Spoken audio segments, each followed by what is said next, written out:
I think we can go ahead, yeah.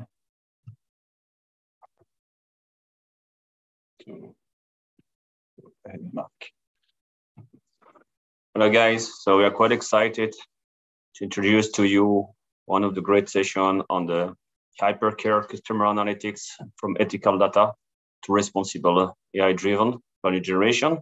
So we're gonna just start with a quick intro, rapidly. So basically myself, Marby Kunot, so I lead data analytics practice for AY as director, and we are very strong expertise in data engineering, data analytics, machine learning, and data governance. And of course, a passion about customer analytics, which is going to be the topic today. And we also have Thomas Rabot. Thomas Rabot is going to introduce. So Thomas Rabot is senior manager. He leads the data engineering department. He has extensive consulting and corporate experience, such as banking, real estate, and telecom. So again, we're very excited to introduce that case about responsible customer analytics in the telco industry. So today, basically the agenda is going to be about talking about the data analytics AI offering as well. Then moving to responsible data gathering, data collection, again, in the context of ethical data collection type. Then we're gonna move into a practical use case, how to deliver AI-driven customer analytics under ethical guidelines. And then of course, we're gonna have a Q&A session at the end of the session. And feel free to raise your hand and ask whatever question. So basically ourselves, just a quick intro, a bit of what we are seeing right now as an evolution in the corporate and public government, especially in terms of core value creation. So basically we observe a shift in all business model, ecosystem, and in the adoption of new technologies. AI technology, new 5G for telecom also, digitals are quite top on the C-level suite agenda. Key focus is digital transformation roadmap built around people, data, and process, embedded in a portfolio of innovative business concepts that drive business value creation. Data is then critical. It's a critical enabler in the digital transformation process as a pillar for growth. However, data as a company asset is often posed to face critical technical and regulatory challenges that should be addressed. Just to quote a few issues, we see very often data fragmentation across numerous complex technology stacks, inconsistent data governance or absence of data governance, leading to poor data quality, poor analytics as an outcome, and AI. Inability to grasp the full benefits of the move to the cloud strategy as well, by relooking at the entire corporate data value chain. For example, data refactoring, also some regulatory constraint on the move to the cloud. Last but not the least, intensification again of the EU regulatory framework in the context of data. We got the GDPR, and now we have also some Trust AI white paper. So all of that is affecting our business, and us within AI. We cover the full spectrum of data analytics, from data strategy, governance, data integration architecture, then moving toward a bit more the practical use case, analytics and dashboarding, data visualization, identifying a key value-driven use case, and then also all the level of automatization, optimization with regard to the advanced analytics, applying machine learning or guided analytics with AI. We are technology agnostic. We have a strong team of data engineers, having years of experience in all those technology stacks. Traditionally, we observe other pitfalls across the board that really also constrain the corporate data monetization. You can see that here are a few examples. Again, as I said earlier, fragmented, silo data governance, absence of data governance, just to quote a few. Often an objective second paragraph is to advise recur to holistically frame the business program, ignoring also sometimes some internal influence and resistance to change at play in most of corporate. So essentially, the idea is to refocus, prioritize, and define an agreed roadmap supporting the company's strategic objective, along with the adequate level of capacity, capability, and skill sets in order to rapidly demonstrate the value of AI, value of data. Sometimes we try to demystify that somehow, just to make sure that all the key stakeholders understand that investing in those technology will also generate a rapid payback. So overall, if you want just to summarize critical business needs to execute a flawless digital transformation, data transformation, supporting by a sound data strategy, we identify 4 overarching items. First one is transform your operating model to take full advantage of the data. Making sure that we have very good and strong API ecosystem, easily integrate data flow, for instance. Second, increase value, improve customer experience. That's one of the key use cases. Backing on advanced analytics use case. Enabling that by, again, building an IT architecture to exploit new technologies and tools to handle massive data volume and high data velocity, data flow in a reliable way. Identify opportunities to transform your business model, again, through data, thinking about adjacent model, adjacent business. Those are just a few examples here that actually tackle the overall data analytics service offering, from data maturity assessment up to the building customer data platform. So now I'm going to hand that over to Thomas to discuss a bit further the responsible data gathering and data collection. And what is important here is the word responsible. So Thomas, up to you. Thank you. So why is responsible data gathering so critical? The first reason is the easiest one. GDPR requires it. So you have to be able to explain how you use the customer data. Why is it so important as well? Is because it forces you to structure your information in a way that is accessible for the people who need it, but only those persons, so that you don't disseminate information, specific information about the customer to people who don't need it. You have a growing demand on the customer side to be in control of their data outside of GDPR itself, just to understand what have you done with my information, what have you computed, and how am I basically being eaten by your algorithm. And finally, and it's kind of linked to the previous point, there's a reputational risk. So you have the big scandals that there were at the time, like Cambridge Analytica, but in general, if company misuse the information of a customer, it's going to have an impact on their reputation, which can have way more, let's say, impact on the bottom line than a lack of information. A quick reminder of what's GDPR. It's been around for a time now. So it's about data. The customer must be in control, of their data. So it means you have, as data processor or data controller, you have a responsibility towards the states in the EU. You have associated with it sanctions, which can be, as you know, quite high, so 20 million or 4% of your organization global revenue, whichever is the greatest.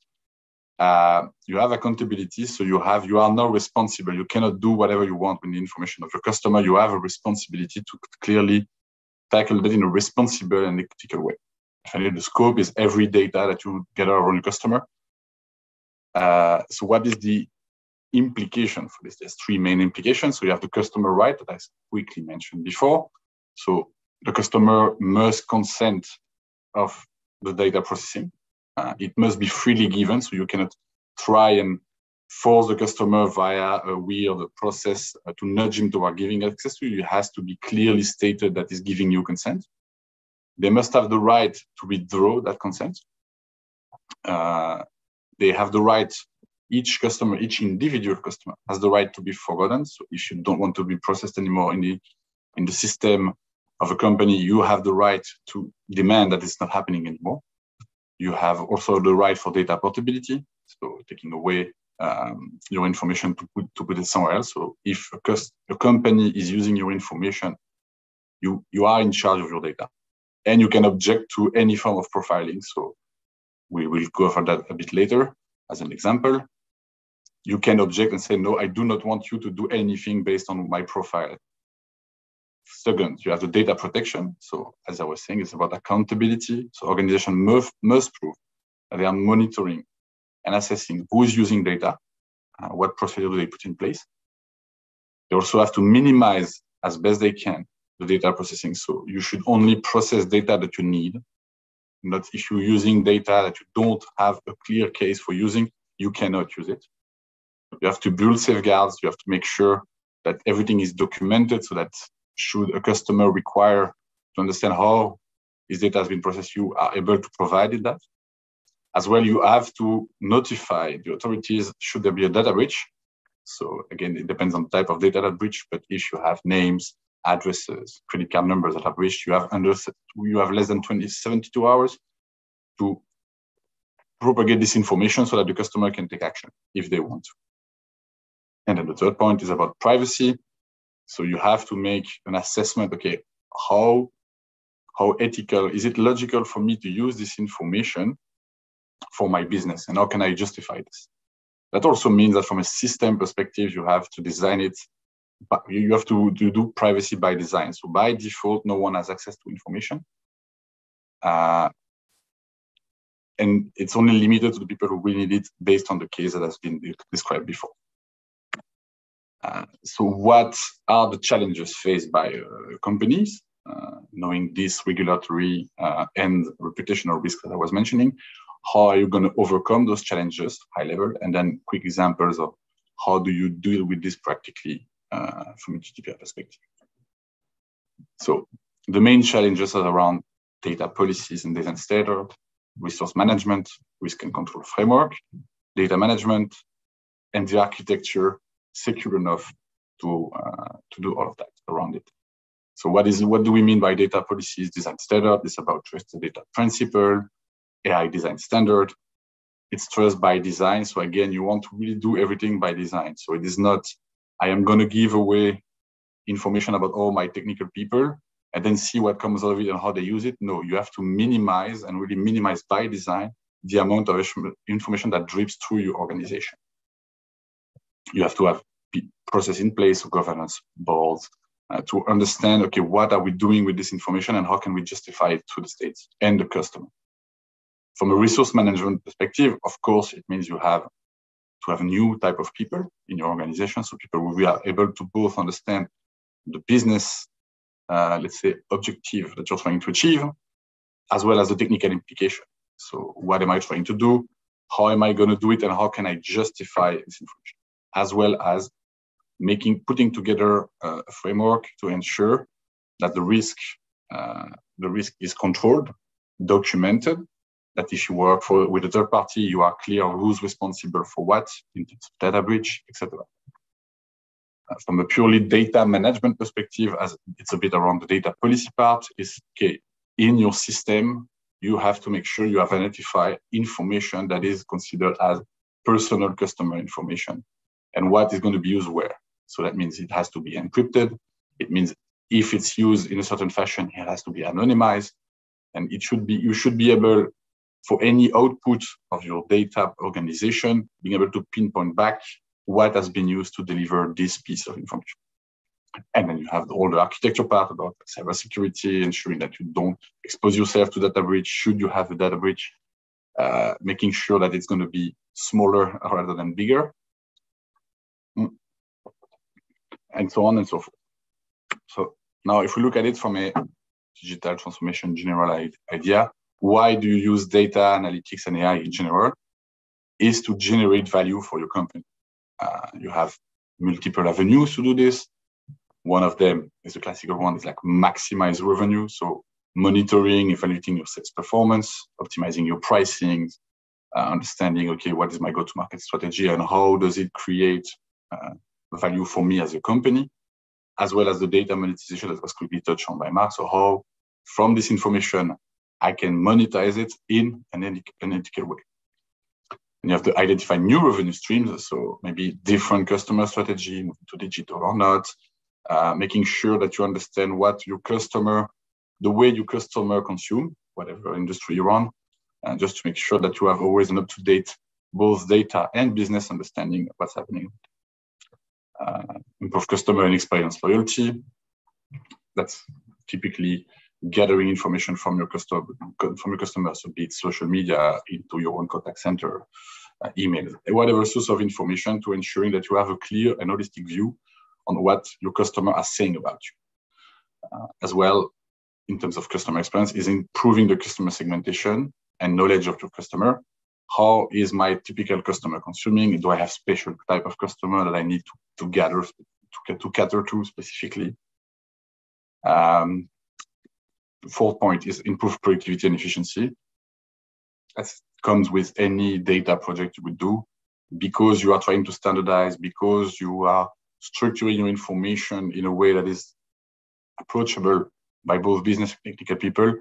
You can streamline, you can consolidate, you can make sure that the whole process that revolves around serving the customer or outside of it is cleaner, smaller, leaner.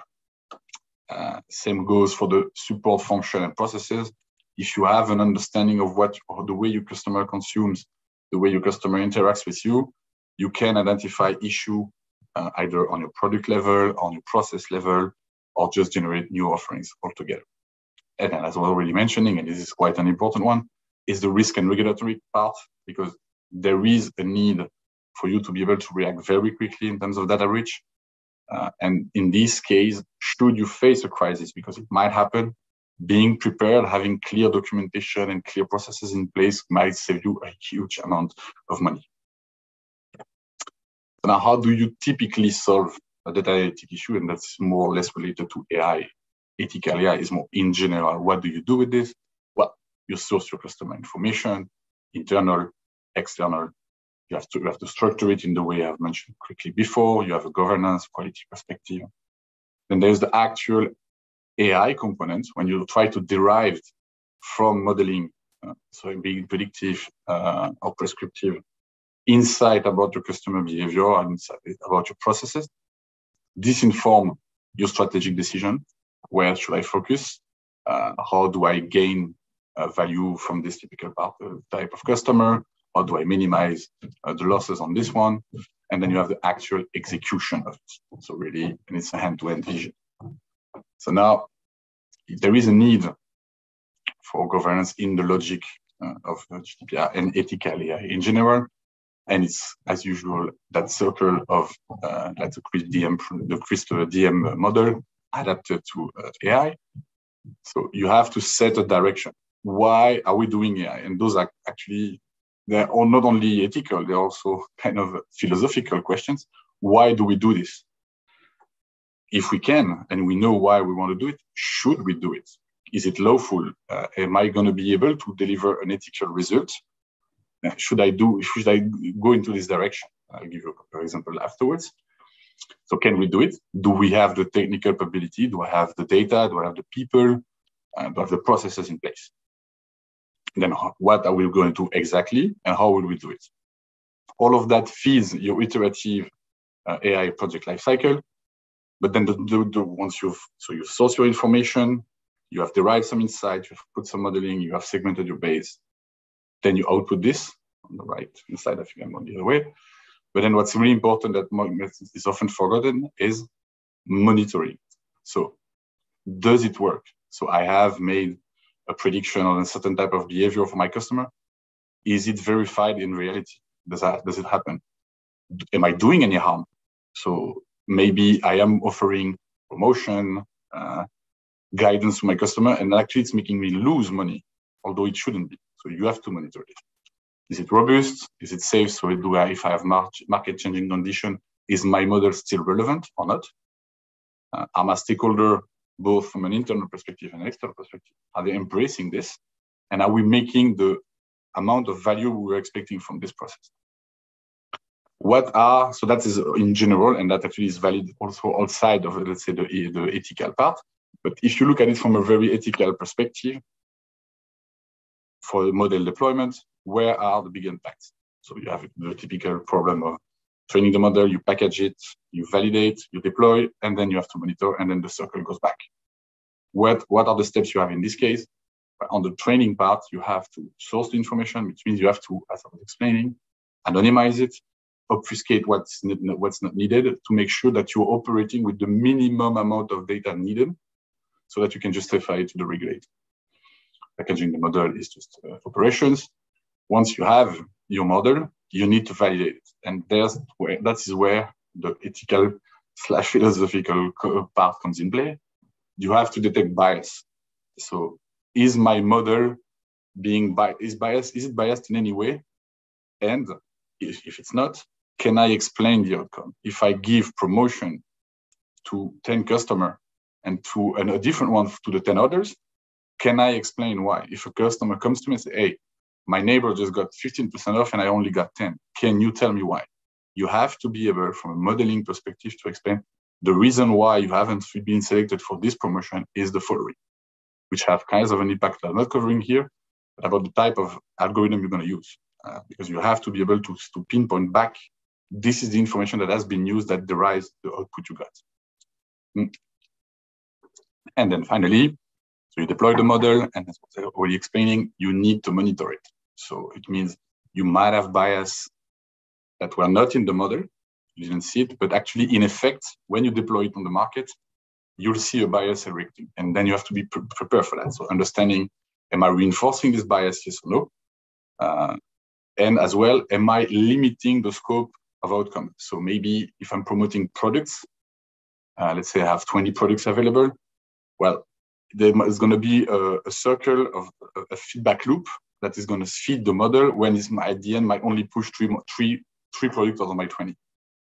Might have different reasons, maybe because actually most of my products are redundant, or maybe it's just because the mass of people are consuming those 3 products. Doesn't mean that the 17 left are not still fit for some of some pockets of my customer. And that's quite important. Now, a very practical, but it's more like an explanation on how it would be done, let's say, for a marketing campaign. So here's a basic marketing campaign for telco. It's very clearly an example. Huh? How you would do that before. Okay, I need to reduce churn. It's a typical issue you have with a customer, telco customer. The normal way, the business rule way, I'm going to target people which have a low usage. So for that, I'm willing to shell out 60,000 euro to send them a message about 3 products. I'm expecting to hit 5,000 people. So that's a conversion rate of 3% on my case. I'm going to be happy with this. How we will do that, following the process I was showing a few slides before, I'm going to move from business rules to a churn prediction list or based on analytics. I'm expecting an increase in conversion, which means I can hit more people, and that reduces for the same effect. So I'm going to target exactly the same amount of people. I'm going to reach the people I want to reach, but it's going to divide the cost to me by 2. So what does that mean? If you look at the dataset, if you now insert the ethical AI component. So that is a very small but kind of typical dataset. So you would have the phone number, like tenure, the date of birth, so all the information you might have on your customer, plus all the usage information that informs you on this customer behavior. You see, based on that example of a dataset, you have data here that can be considered as personal. Mainly those 2. So the phone number and the date of birth. You don't need, and you can't use this information without a good explanation. So what do you need to do with those? Well, you need to adapt your data set. So that means you will hash, so obfuscate, anonymize the phone number and the date of birth. You've seen on the left-hand side a new column that pops in, and this is the consent part, which is kind of important because what does it mean? Is that now those data you had, so the phone number and the date of birth, they're now obfuscated, so it's fine. We cannot recognize who's the customer. The issue is that you are missing some information you had before. But from the date of birth, you could derive when was the birthday of my customer, what age group does he belong to? Is he an older person? So you could infer things about his activity, like is he a teenager? Is it somebody who's retired already? And that might have, from an ethical perspective, shaped the type of offer and segmentation you could have created. And so right now, what happened is that based on the previous data set, you have lost information about all your customers. You have less information. Furthermore, as you see, as you can guess, because you require consent and you have to be clean about it, some people are going to object to the data being profiled. So that's the one there, which means that on top of having a reduction of your data quality in the sense of prediction power, you also have a complete blind spot for some of your customers, because those ones are not anymore, let's say, on your radar. You can't see them. What is going to be the impact from a modeling perspective, and why do you need to take that into account when you are doing ethical modeling? Is that so? I'm going to do a quick reminder for those of you who might not know about leaf curve. So, this is a graph that is read the following. On the x-axis, you have the population. So this is the percentage of your population, in this case, the customer base, percentage from 0 to 100. And then on the y-axis, you have the percentage of targets. Let's take numbers or have an idea of what we mean. Let's say I have 100,000 customers. And then I know, if we take back my churn example, I know that 5,000, so 5%, are going to leave. I want to target it. And then I have different models in the spectrum. I have the pure random one. In this case, this is how you read it, is that you see, if I select 50% of my population randomly, I will find 50% of my target, which means, in this case, because there were, if you remember, 5,000, it means 2,500. So I have half of it by selecting half of the population. That's not good, because it means it's just random. On the other side of the spectrum, you have the perfect model, the one who has all the information and sees the future. And that is this one. This one, every time you select a new person in the population, it is part of your target. So it should straight up to 100% when you selected all your target, and then the rest of the model is just going to select the rest of your population. But you have, in this way, you have the orange line is the worst case, and the green line is the best case. And every model that you're trying to make is going to be situated in between. This is a typical example of a good model. So you see it covers a nice surface. So it's closer to the green model than it is to the orange one.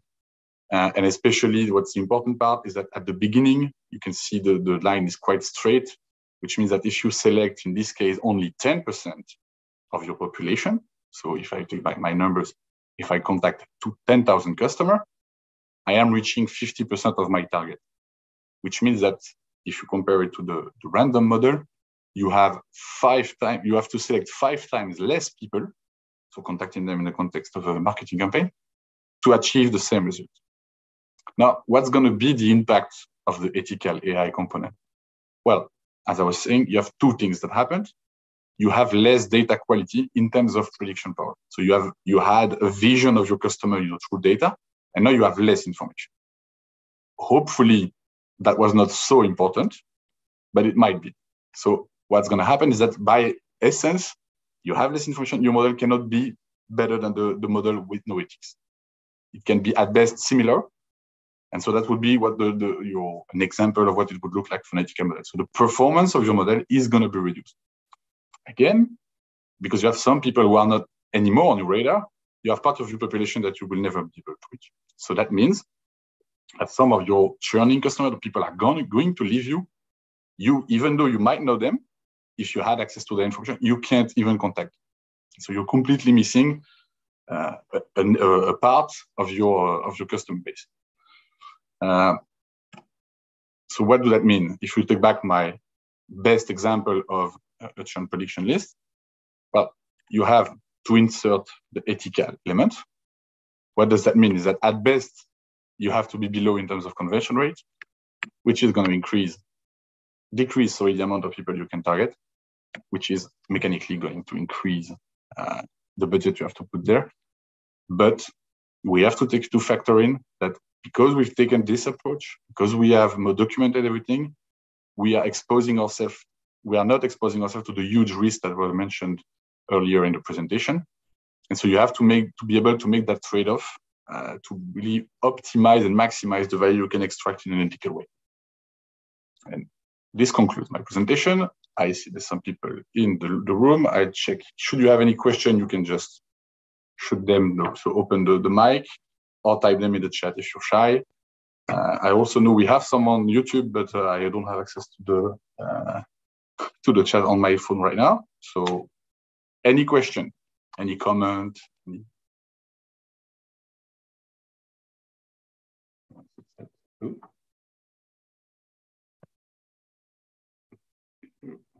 That looks like a no.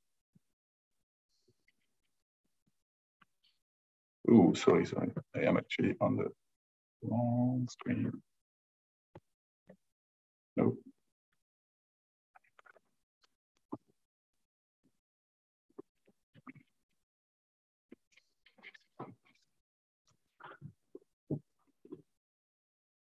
Okay. So I'm guessing no questions. So Benjamin, in this case, what do we do unless you have some vision on the YouTube ones? Because this one I don't have access to. I can quickly check. Otherwise, I think we should close. You're welcome, Elizabeth.